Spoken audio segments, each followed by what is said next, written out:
If you like them, tell them so. If not, we'll pull this card. And if you don't like me, I'm a Moose member in Lockport.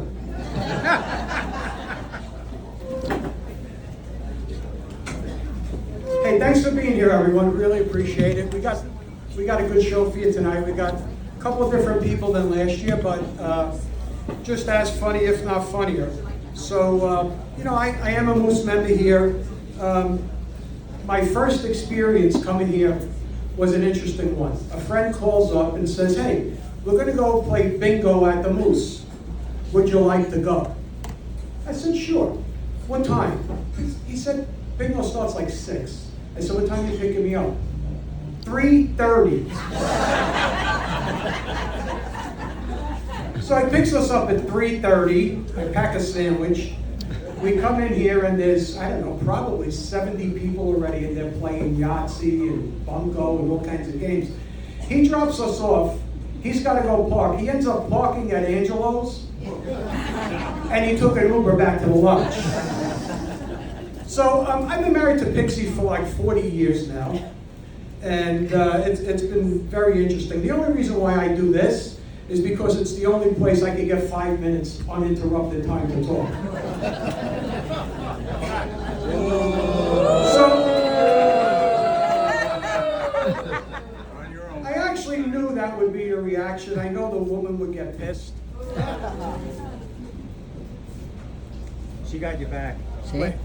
Karma is a bitch.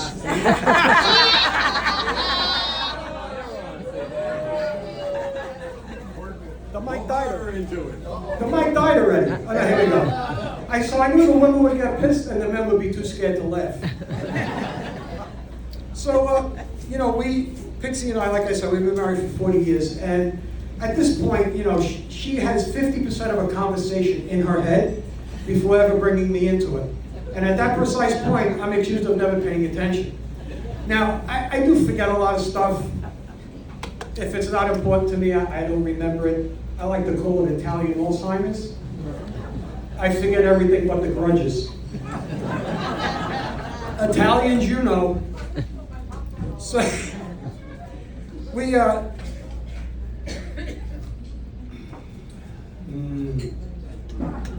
So when I was getting married, I went to my dad and I said, Pop, I really need to make this marriage work. I said, I want it to be successful.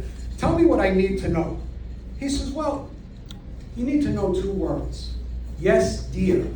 Which struck me as curious because I never heard him say that to my mom.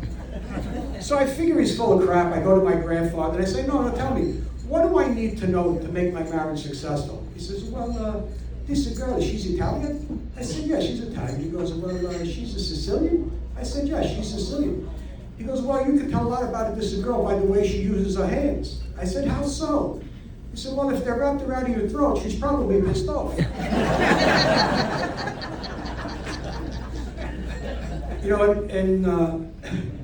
I've got, when I was a kid, I had a little lunchbox. And it was unlike the other kids' lunchboxes. Mine had real silverware in it. It had a linen napkin, little tiny wine glass, and 6 extra sandwiches I used to sell to the Jewish kids at school.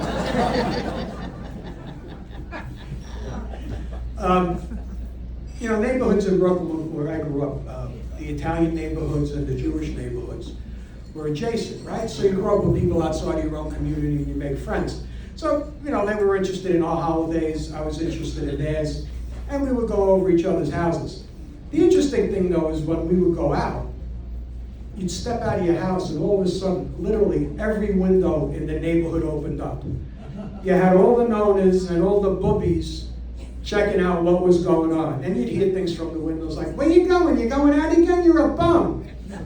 Thank you, Nona. But, the curious thing is, they would watch all the other kids. One day there was a redheaded ginger walking down the street, and they yelling to me, who's in this kid? Why is he walking down the street? He's Irish. He don't belong in our neighborhood. With them peeking out the windows all the time, that was basically Homeland Security in the 60s for us.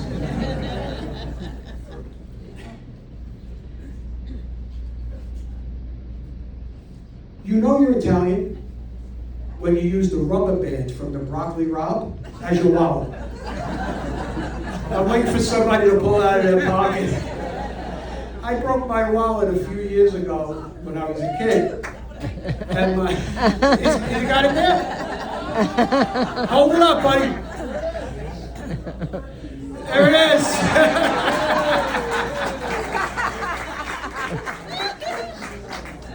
I broke my wallet when I was a kid, and I went and I told my grandfather, I said, no, I need a new wallet. He reached in the drawer, he grabbed 100 rubber bands, he threw them on the table and said, pick it the color you like. All right, we're going to bring up our first comic. I know her about 3.5 years. I did a show with her at the Northport Moose a couple of weeks ago. She caught the comedy bug at age 65, and she's still infected, so don't get too close to her.